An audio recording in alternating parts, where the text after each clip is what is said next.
What's good, everybody? What's happening? I know I played too much, man. I played too much, but guess what? I'm feeling good. How can I not be feeling good? It's the weekend. It's up on draft time. We get to talk about wide receivers. The top 12 currently wide receivers.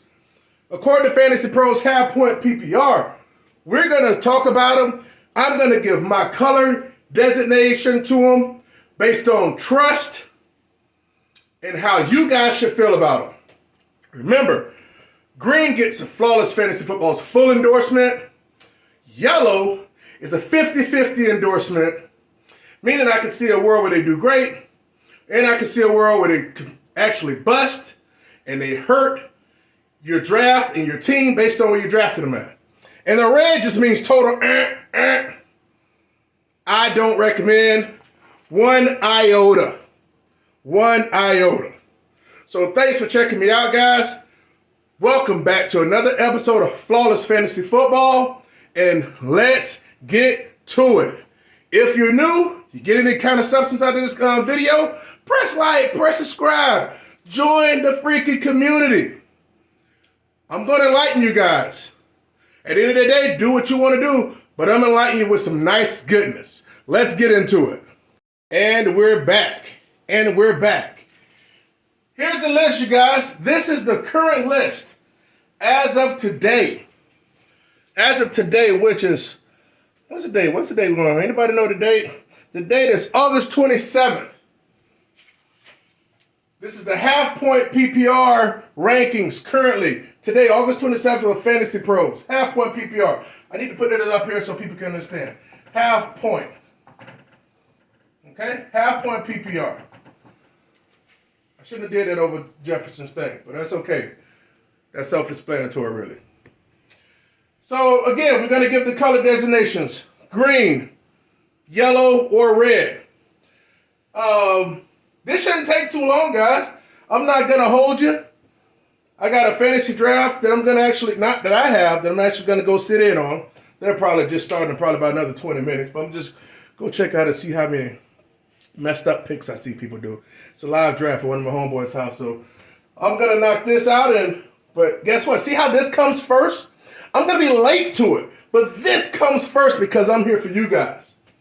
So, hey guys, any news that happened today? Let me talk about any news that happened. I don't think much news happened today.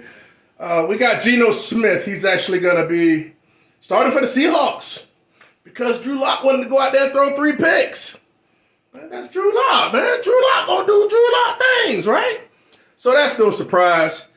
So hopefully the magic still work over there because they're going to be behind. So I think the passing game, I ain't going to say going to be fine, but as far as the receivers go, and DK, which that's the one that I really care about. And unfortunately, Ty Montgomery yesterday, he got carted off. So he got carted off, and if that's a long-term injury they had a leg injury, that means it's even more, whatever receiving threat that might have been there against Ramondre Stevenson. Yeah, man. Ramondre Stevenson to the Mizzle. So let me just jump right into it. Hey, so check it out. We all know, if you watch my videos enough, at the end of the day, I myself don't prescribe to be drafting wide receivers in the first round. Okay? I'm not in the business of buying last year's production. I'm not going to knock who do. Because let's be honest, Justin Jefferson, he was round what last year? Round 3? I saw him getting picked in third round comfortably in 3 rounds in 12 quarterback 12 team leagues. Cup, round 3 and 4. All depends if certain home leagues were going deeper than that. I actually saw a home league where he actually got picked in the 6th, late 6th. And let's not talk about Deebo Samuel. He got picked in the 9th in one of my league of record drafts last year. So that's what makes people's teams better, and finding those type of studs later, not buying the premium, buying them at first round price. They better perform like Antonio Brown, because if not, that's going to be a problem. Because if you pick Jefferson, Kupp, Chase, and they bust, somebody's got to play devil's advocate here. If they bust, it's not only you lose a wide receiver, you also lose a first rounder, a wide receiver, and basically the running back that you could have drafted in the first place. So just be cautious of that. Hopefully you don't have any injuries. Hopefully they can produce like a mug and have fun when you're playing. And just make sure you actually have some running backs, wide receivers, upside wide receivers, that if something happens, you can plug them in with confidence. All right? So that's my take on that. I actually had a guy today, somebody I know from around, he's supposed to hit me up so I could help him on his draft today, but he never hit me back. Well, he did call me yesterday, but I was busy, but he never hit me back today, so good luck to that dude. I'll let y'all know how he did. I bet you drafted a bunch. I'm getting sidetracked. I kind of want to critique my homeboy Chan's team, because I know his team, but I'm not going to put it out there just yet because there's still drafts going on, and I want people to know who I don't like or whatever else that might be checking out the channel. Anyway, I digress. Let's get to it. I can digress, guys. I can digress. When I talk to you guys, I just feel like I'm pouring up a little cognac. We just chilling. I just talk to you guys. All right, so let's go. Justin Jefferson. Listen, I'm not going to be a hater. I'm not going to be crazy. Look, Justin Jefferson, as you can see, Kupp outperformed everybody last year. Even Justin Jefferson by a mile. Everybody else by 3 miles. But people are preferring Justin Jefferson because they're anticipating Cooper Kupp having, some regression.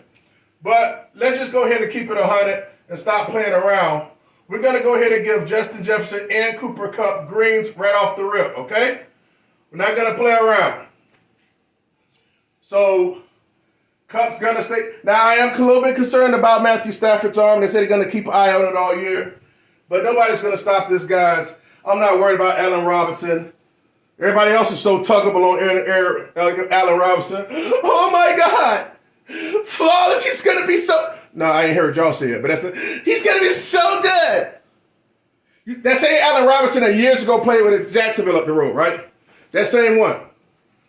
Dude, I'm not saying he's aged out.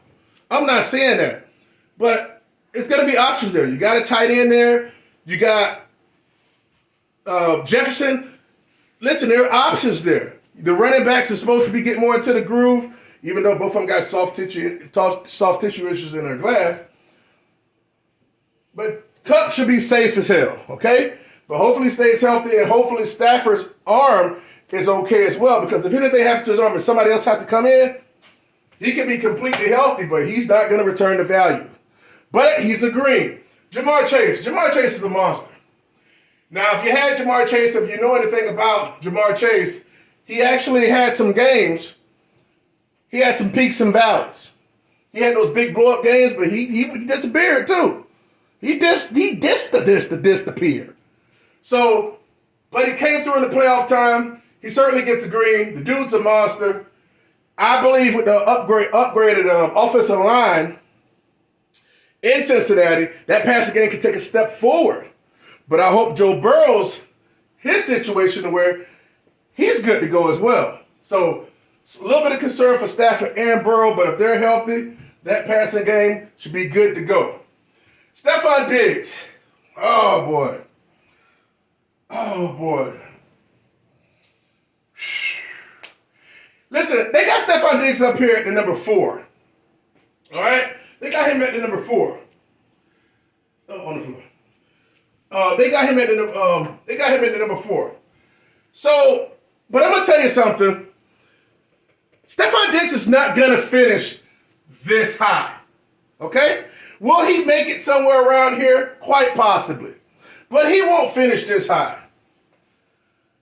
Gabriel Davis has plenty to say about that. Okay?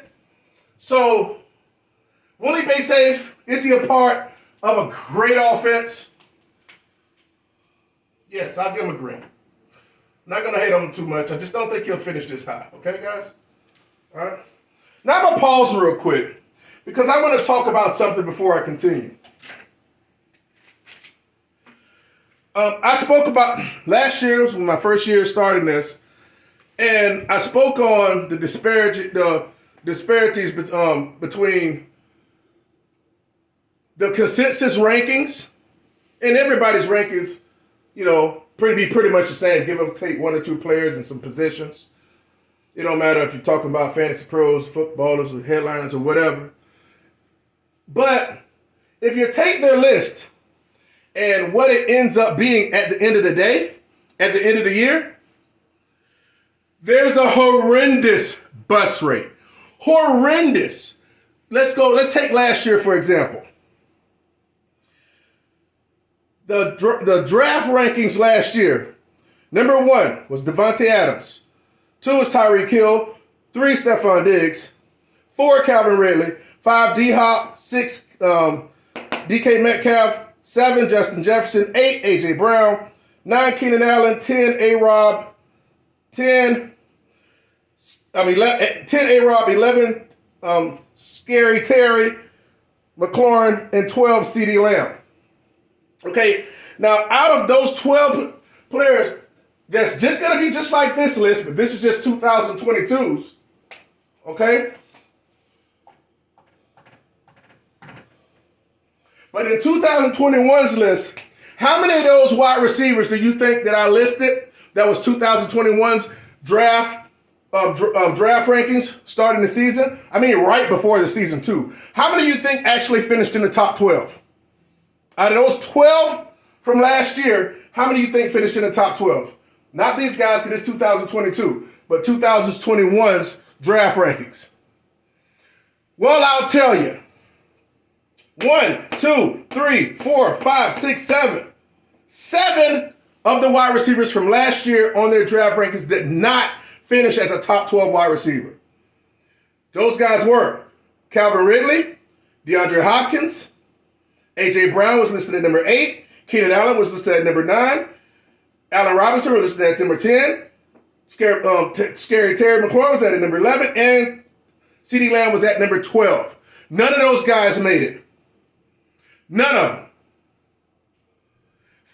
That means out of 12 wide receivers that were on the list, that it was on the majority of people's list, 5 of them hit and remained in the top 12. Not even to mention DK Metcalf, in which he was actually supposed to be, he was at number 6, but he snuck in, and he was number 12. He ended up number 12, and that's because of a big 3 TD game in the second or last game of the season.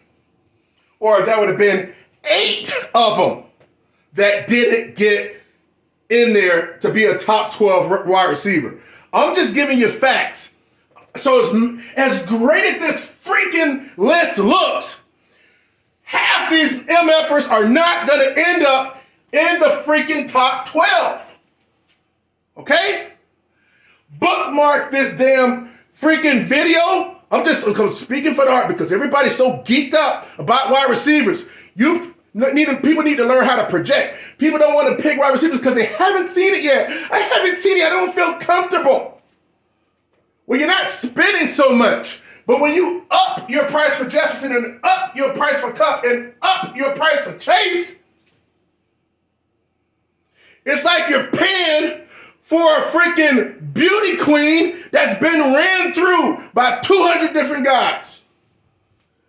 I don't know why I use that analogy, but I'm trying to sink it into you guys' heads. Don't be Brian freaking Lambos when you know you can't afford the gas and the upkeep. That really chaps my ass. But anyway, let's keep going. Let me calm down. My homeboy Joy said, "Oh man, it seemed like your last videos you were calm. Oh, that was nice. Good job." And I say, "Look, Joy, I'm not going to be like that all the time. You know, I'm passionate. I'm trying to get my word through." I said I was quiet anyway because my son was asleep, so I had to be quiet. Didn't want to wake him up. But guess what? Saturday, damn it, I'm getting crunk. So, here we go. Let's get back to it. I can help you guys pick freaking wide receivers that's going to end up on this freaking list that you'll pick in the 4th, 5th, 6th round. Isn't that what you want? Yes. Shake your head like this. Yes, Flawless. That's what I want. All these freaking clowns out here telling you to pick these freaking guys in the 1st round. Paying for them. Overpaying than what they went last year. That's ridiculous. All right. Let's get back to it. Devontae Adams. Now, listen. I'm not hating on Devontae Adams. Devontae Adams is good. They got an issue with the tight end right now. Some people are saying it's contractual. He's hurt, whatever. I just don't I don't think he's going to finish as top 5 wide receiver. Be careful. They're running a lot of touchdowns over there. I'm not going to give him one. I can't give him a black. I'm going to give him a yellow. I just wouldn't pick him. And even if I was going to advise somebody to pick a wide receiver in the 2nd round, I would have them choose somebody else, not Devontae Adams. Will he get peppered? It's just the quality of passes and the mind mold that he had with Aaron, Mr. Aaron, is not the same. So you got to be careful about that. Let's go to CeeDee Lamb. He should get picked at the back end of the 2nd and the 3rd or the 3rd. I'm okay with him getting picked in the 3rd. The upside's there. He should get quality targets. But the only deal I feel like this is it possible that he don't meet it here. People just think he's going to get peppered. But Dak don't pepper. Dak likes salt. He don't like pepper. Because he don't pepper. He don't put no pepper on his food. But CeeDee Lamb is awesome. But we never seen it. We never seen it enough. I don't need to see it. But we haven't seen enough. But if this mofo can't do it this year, if he can't earn a green this year, ooh, gonna have to wait. That's gonna say a lot. But I give him a yellow. All right, let me put on my San Fran hat real quick. I'll put on my San Fran hat. All right? Because you guys just not gonna see this type of conviction because people so damn biased. Who we got next? We got Deebo Samuel. Where we at? 17 minutes. Okay. Deebo Samuel. People are picking Deebo Samuel 2nd round, late 2nd round and stuff like that. I'm giving Deebo a freaking red. Deebo is getting picked way too high. When you got Trey Lance, I hope he does well. I hope he freaking blossoms and goes to the moon. But he throws the rock downfield. He don't just dump it short. And if he doesn't return all those rushing and stuff that he did before, he's not gonna be up here like that. He might sneak around here, but I could easily see him being more so a high-end wide receiver 2 at best, but not in this wide receiver 1 bracket. So I do not recommend picking him late 2nd or 3rd. If he drops to the 4th, sure. But is he? No. Let's go. Mike Evans. I'm going to get Mike Evans a green. He's like the only clown over there left standing. Somebody got to catch some balls from Brady. Enough of that. Tyreek Hill, you too. You left Kansas City, but I'm going to bring the color right back to you. You get a red. I don't trust. I'm not knocking the QB over there. But at the end of the day, you got Waddle, you have options. They keep doing making these videos of Tyreek Hill going deep and beating the cornerback. But every damn time I watch that video, every time I watch a video, the ball's always 3-4 yards underthrown. And Tyreek Hill catches it, comes back to catching it. That ain't gonna happen. Pressure's gonna be going on the quarterback, and Tyreek Hill's gonna have to earn it. Will he catch a short pass and run across? He's gonna learn about not having Patrick Mahomes and Travis Kelce. I do not recommend picking him when he drops. Drops to the 4th? Sure. Will he? No. A.J. Brown. Look, man. A.J. Brown got glass issues. Okay? He really does. He needs to learn to stay healthy. I do feel like he's the Stephon Diggs of this year. But I'm going to give him a yellow. They run the ball in a lot over there. He's going to be TD dependent. Because he ain't going to have no 95 catches or nothing. But if he's TD dependent, he can make his way back up there. Michael Pittman, It should be the year he do well. Do I see him being in the wide receiver 1? If so, he'll flirt around this range, but he could easily just be a solid upper tier wide receiver 2. T. Higgins as well, you get a yellow. He was actually on pace. He was on pace for actually, before he got hurt for 2 or 3 games, he was actually getting more targets than Mr. Jamar Chase. If Jamar Chase don't hit those long 50 balls that he was hitting before, he's going to be in trouble as well. Guys, that's my list. That's my color coordination list. Green, yellow, and red. Flawless Fantasy Football. Like, comment, and subscribe. Let me know who you guys agree with, disagree with. Be ready for part 2, wide receivers 13 through 24 tomorrow morning. Peace. Holla at your boy. Like, comment, and subscribe if you're new. Later.